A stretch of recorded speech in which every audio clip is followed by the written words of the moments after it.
Hi everyone! Welcome to the second part of the tutorial where we create a space sky shader in Godot 4. In previous video, we made a skybox with a generated sun that illuminates half of the surface of a rotating red planet. This time, we'll continue by adding clouds above the planet's surface and finally a moon that will orbit it and cast a shadow.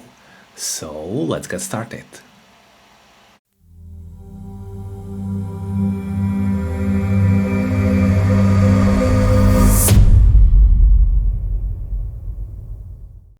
This time I won't include any teaser for a game we just launched on Steam and will jump straight into programming. I have the project open in the state we left it at the end of the past episode. We can see the sun over here, and the planet, to which we'll now add clouds. So let's start with a uniform parameter for the cloud texture and also the color that we will use for their optional tinting. So let's do it here, uniform sampler 2D, let's call it cloud text, and it will be source color, that's it. And the color we will use for coloring, so uniform vector 4 cloud color. Again, it's source color for the color picker, and the initial value would be white 1. Okay. And now to the code in the sky function. As you probably guess, we will create a suitable noise texture for the clouds, but we'll get to that in the moment. First, we'll add lines that will work with this noise and again convert it into spherical coordinates so the clouds nicely envelop the planet. And because the noise texture will be in grayscale as usual, we'll only need one color component, for instance red, like this. So as for the spherical coordinates, you may remember from the first part we created this function get spherical UV, which we will use right now. So I think it belongs here after getting the planet texture. So vector 2, let's call it cloud UV, would be the result of the mentioned get spherical UV. And now we need the planet hit point and its hit point component minus planet center, and as we know from the first part, the planet is slowly rotating by this speed, so let's use the same one, and the clouds should just follow the planet rotation. Alright, and this is the coordinates, and now the noise itself, float cloud noise is and we take it from the texture, from the cloud texture, add cloud UV coordinates, and as I said, we need only one component, the red one, so the result is just the float value. Okay, so as I said, the rotation speed of the clouds is the same as the planet's rotation speed. If we later convert this value to a uniform parameter, we need to be careful to use it in both places.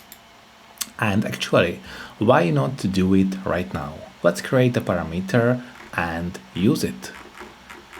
So right here I will create uniform float rotation speed with a hint range and initial value 0.02, and the step let's set to 0.01. Okay, so it's rotation speed, let's copy that and at both places, here and here. Nice.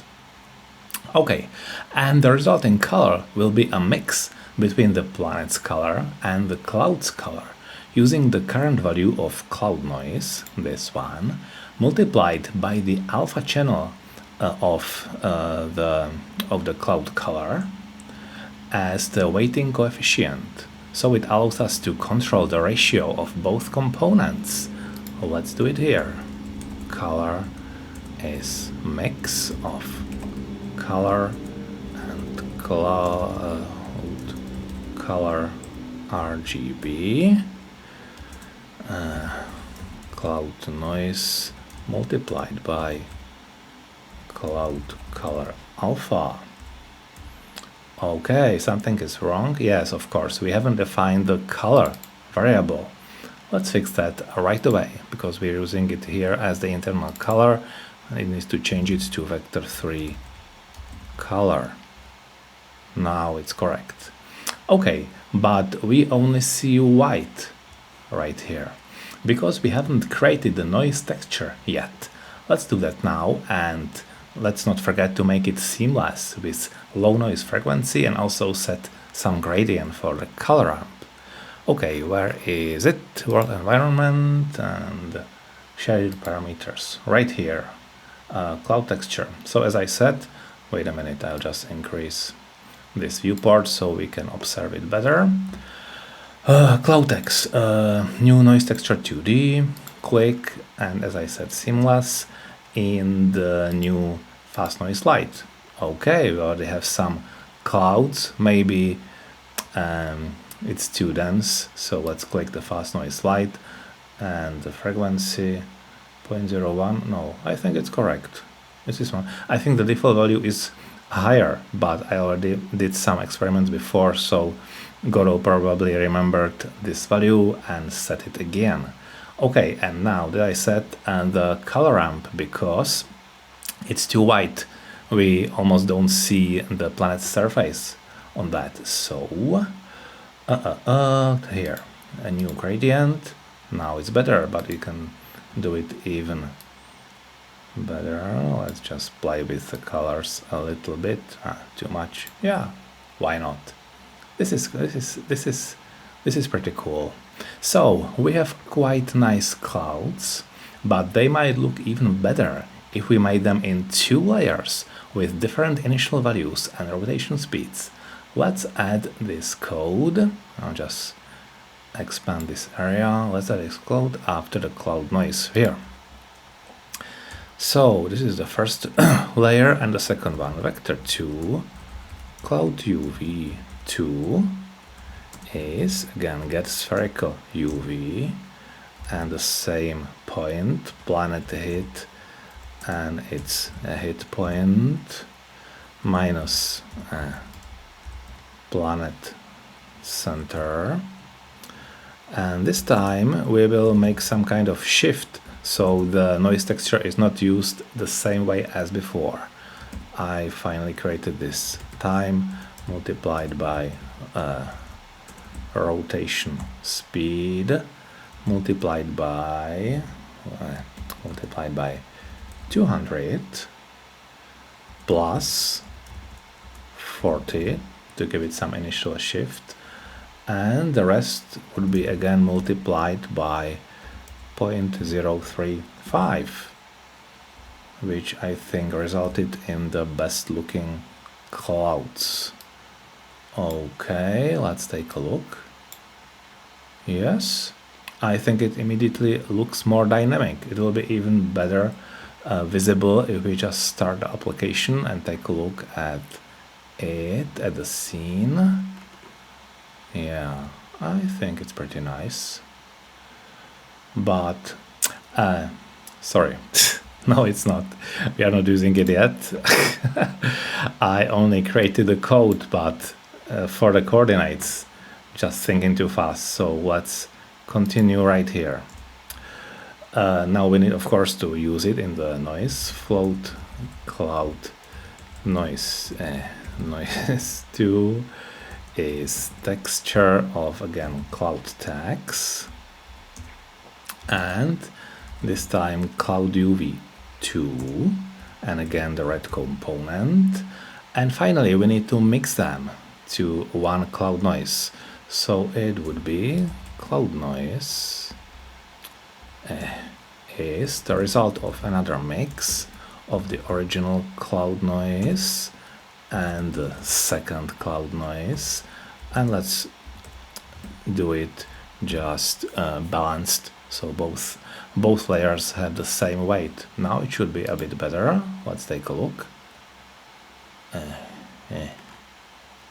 Yeah, I can see two layers with different speeds, and it definitely look much better than before. So we are done with the clouds. Next up is the moon. So again, I'll start with a uniform parameter for the moon texture, and the texture I obtained from the same source as the planet. I will add the link to the video description. Let's do it here. Uniform sampler 2D, moon text, which is source color, and this time let's use filter linear mipmap anisotropic. This flag, filter linear mipmap anisotropic, is probably not entirely necessary. It means that the texture filter blends between the nearest 4 pixels and blends also between two mipmaps, or uses the nearest mipmap based on the angle between the surface and the camera view. This makes the texture look smooth from up close and smooth from a distance. But since the moon will almost always be observed from a great distance, something like this probably won't make much of a difference. So you can experiment with different filter settings if you want to. Okay, so we have a new parameter here in the inspector, and I will drag the moon texture there. Okay, why was it collapsed again? Click, here it is. Cool. Alright, so now we need to know where the moon is located and whether we are looking at it or not. For simplicity, I'll set it to orbit the planet at a distance of 8 times its radius, and will also make the orbiting speed constant. Both of these can be converted to uniform parameters, of course. So, where it should be inserted? Yeah, I think right here we define the planet heat, and we'll also need the moon heat. So let's prepare the code. Float, moon, planet distance, as for distance, and as I said, it would be the planet radius times 8. Okay, now we need the angular position. So we'll call it float moon angle, and it would be something like this, time divided by 10 for slow rotation, slow orbiting. Okay, let's define the center of the moon. Vector 3, moon center would be planet center plus, and now rotation. So it's vector 3, and we are rotating in the x, z plane. The y coordinates will stay at 0. So let's define x and z. First one would be sine of the moon angle multiplied by the distance, moon planet dist. Second one for y is 0, as I said, and the third one is cosine of the same argument, so moon angle. Okay, and the result is multiplied by moon planet distance. Cool. Alright, so we have the radius, and now we need we have a center, now we need the moon radius. And let's define it as a third of the planet radius, so it will be a pretty big moon. Float moon radius is planet, not center, but radius divided by 3. Alright, and now finally, as we have the planet heat, we'll define the moon heat. So it's ray heat structure. Moon heat is, again, the function heat sphere. And now we need the position of the camera, like before, an idea, the direction of the current ray from the camera to the pixel, and we are working with moon center and moon radius. Okay, let's take a look if something is there. Of course, nothing is there because we are only calculating it, but nothing is displayed yet. So the moon should be orbiting the planet in a circular path with the sine and cosine. And now we need to add a new block of code to display it. I'll place it after the block where we render the planet. So where is it? Here. If planet is hit, so now instead of else we will have this. Else if moon hit is a hit, in this case let's create a new block. Okay, something is over there. Can you see it? Here. It doesn't have the texture yet, but we, just like before with the planet, we know the correct coordinates of the moon and its dimensions. So let's finish that. Okay, so we need the spherical coordinates of this moon, which would be this. Vector uv is get spherical uv, moon hit, a hit point, minus moon center, and the second one is 0 because the moon is not rotating like the planet. It's not. I think it should be like how is it called, tidal lock, right?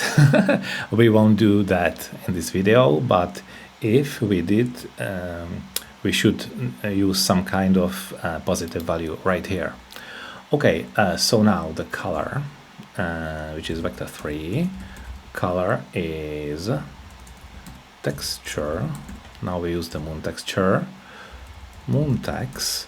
So the coordinates we just calculated we need for mapping the moon texture onto a sphere, RGB.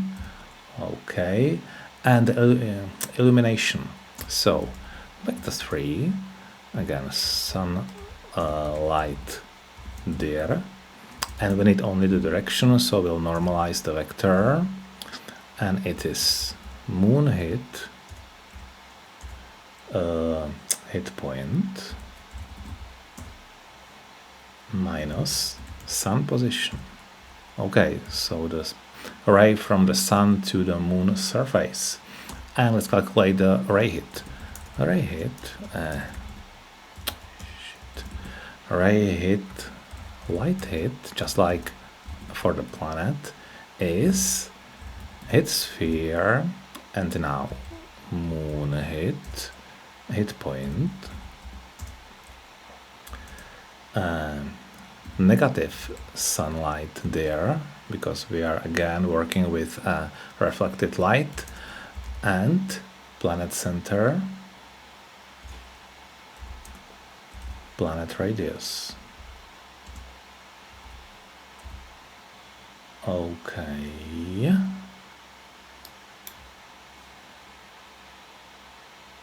Why do I use planet center and planet radius? Yeah, of course, because if the moon is behind the planet, it shouldn't be displayed. So now we are just checking this, and if we'll get a hit, we won't use anything, we just display a black color.